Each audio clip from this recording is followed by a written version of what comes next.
All right, now for an important topic, though it may not seem like it. How to check if a button was just pressed or just released. This is incredibly useful and you will use it all the time. Because a lot of times you got buttons and usually you can't have your entire program stop doing anything if a button was pressed. It needs to keep going. So this is how you do it. It just checks to see if it was just pressed or just released, and records that event. So two things to note. One, if you press a button, that will usually, depending on how you wired it, like with a pull-up or pull-down resistor and how it's all connected, I'm assuming here that if you press the button, you will get a high reading at that pin, and if you release it, it'll be low.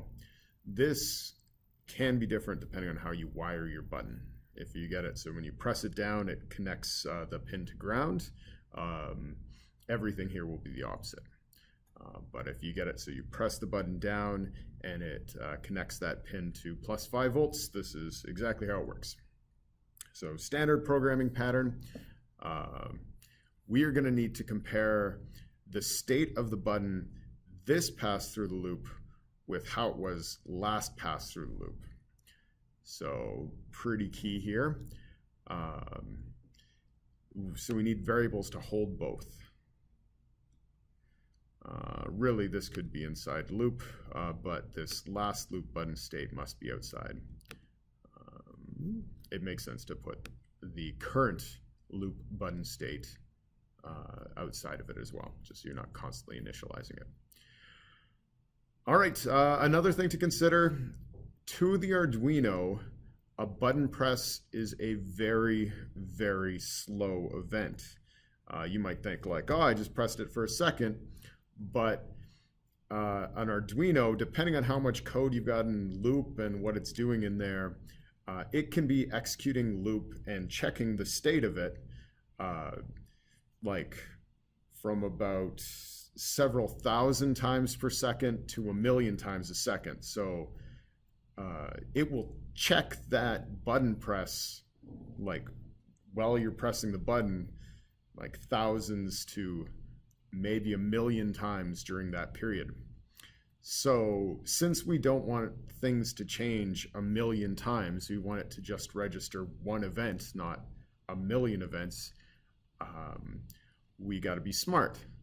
Now, some unique events with that are when the button is just pressed, it's gone from getting a low signal last pass through the loop to just this instant, it became a high signal. So you just pressed it to the millisecond kind of thing.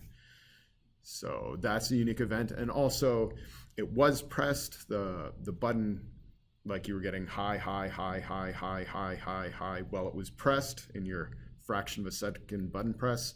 And then when you just release it, it'll go from high last pass through the loop to low this pass through the loop. You've just let it go. That's also a unique event for the button press. So again, we've got these variables that hold the state of the button this pass through loop and what it was last time. Those are important because we're going to compare them.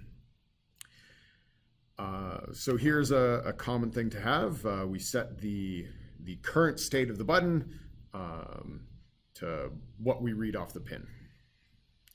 So pretty straightforward. It'll be high or low, 0 or 1. Now I'm going to give you 3 ways to check if a button was just pressed. Now here's the one that most resembles what you see in the book. We've got a nested if. So if the state, this pass-through loop is different than it was just this past time through the loop, then it must have changed. It is, so if this condition is true, the button was either just pressed or just released.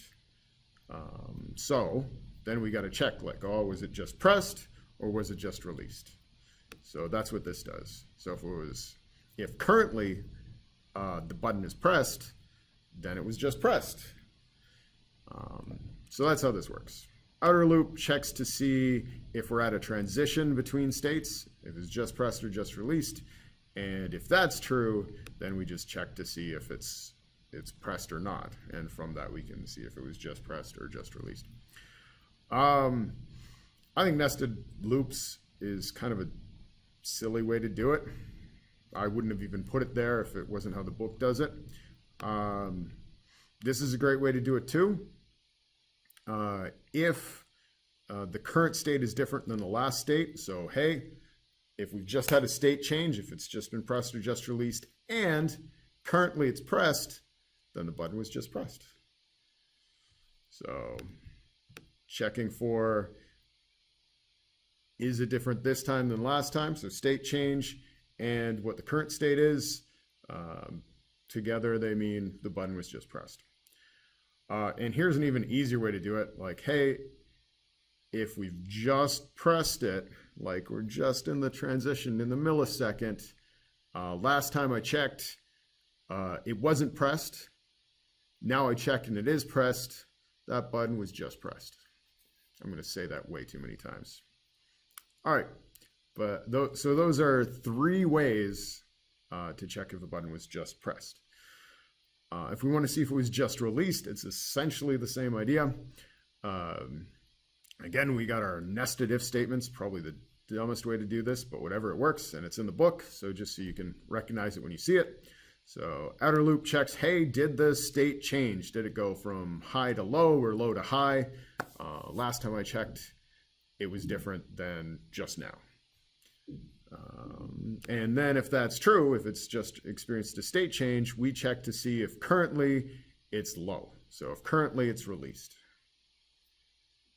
Again, just a quick reminder, this is a bit circuit dependent. You could switch everything by depending on how you wire your button, but that's the usual way you wire your button. When you press it, it goes high. Not that it has to be that way, but yeah. And then we got an equivalent statement and one if statement where we check, hey, was there just a state change and is the button not currently pressed? If so, you must have just let it go. If it was pressed last time and not pressed this time, you just let it go. Love that and operator. And then here's something even simpler. We don't really have to compare this loop to last loop. We can say, hey, last time was it pressed? And now is it not pressed? Hey, you must have just let it go.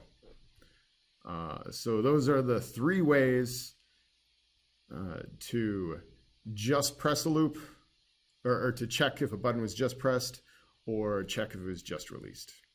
One very important thing that I'm terrible at explaining, I apologize, is this line down here. Somehow we need to save what was the state last time through the loop. So what we're doing here is we're saying, hey, what was the current state for this pass through the loop is the last state for my next pass through loop. So I'm done, I did all my checking. Now I'm setting it up for next pass through the loop by saving the current state as the previous state. One way to think of it, say this is the 5th time through the loop.